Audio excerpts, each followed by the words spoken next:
Hay nako, nabudal na naman ako. Kasi may bagong sketchpad akong tinry, at honest review to. Custom ang cover, may zodiac design, pero ang tanong, kaya ba nito ang pencil, fine liner, at alcohol marker? Tingnan natin. Ito yung Zodiac Sketchpad series from Dainty Hands Handicraft. Meron akong A5 at A4. Customized yung cover, ang linis ng print. Makapal din yung paper, 180 GSM. Smooth siya, bagay sa sketching, journaling, or doodling. Kaya tinry ko agad gamitin. Una, pencil sketch kay Sasuke. Ayos yung kapit ng lapis, hindi madulash, hindi nag-smudge.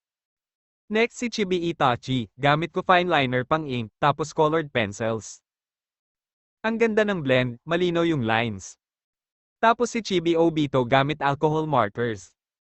Okay sa una, pero kapag heavy na yung layers, may bleeding na sa likod ng papel. Expected naman sa ganitong kapal. Kung malakas ka sa markers, gamit ka ng bleed-proof rubber sheet sa ilalim para safe ang next page.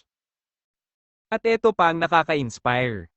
May kasama siyang Zodiac Art Challenge na nakadepende sa zodiac sign mo.